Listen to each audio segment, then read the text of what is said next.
আব্দুস সালাম আজাদের পক্ষে আমরা সকলে এখানে উপস্থিত হয়েছি এবং আগামী দিনে তাকে আমরা সংসদে পাঠাবো। এ দৃঢ় প্রত্যয় নিয়ে আমরা রাজপথে আছি, রাজপথে থাকবো এবং সকলে মিলে আমরা তো করছি। আপনারা সকলে সালাম ভাইয়ের সাথে আছেন?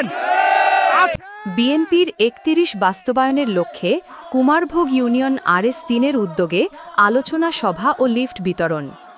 বিএনপির ভারপ্রাপ্ত চেয়ারম্যান তারেক রহমান কর্তৃক ঘোষিত রাষ্ট্রকাঠামো মেরামত ৩১ দফা বাস্তবায়নের লক্ষ্যে মুন্সিগঞ্জের লৌহজং উপজেলার কুমারভোগ ইউনিয়ন পুনর্বাসন RS-3-এর উদ্যোগে আলোচনা সভা ও অনুষ্ঠিত হয়।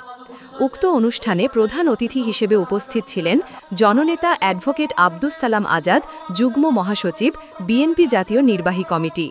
উক্ত অনুষ্ঠানে সভাপতিত্ব করেন দাউদ জামান খান, কুমারভোগ ইউনিয়ন বিএনপি এবং সঞ্চালনায় নাইম খান, কুমারপুর ইউনিয়ন বিএনপি। উক্ত অনুষ্ঠানে আরও উপস্থিত ছিলেন জনাব নুরু মাতবর, জনাব আবুল হোসেন, জনাব নজরুল ইসলাম সহ আরও স্থানীয় নেতৃবৃন্দ।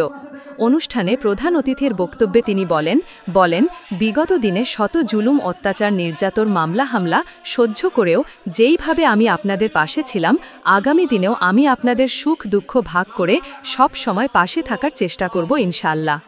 প্রধান অতিথির বক্তব্যের মাধ্যমে উক্ত অনুষ্ঠানটি শেষ হয়। আমরা আমাদের নেতা নির্বাচিত করব। আজকে আমরা সরকারকে বলতে চাই, কোন দলের পক্ষ নিয়ে নয়, জাতির পক্ষে আপনাদের নিতে হবে। এই বাংলাদেশিদের পক্ষ অবলম্বন করতে হবে।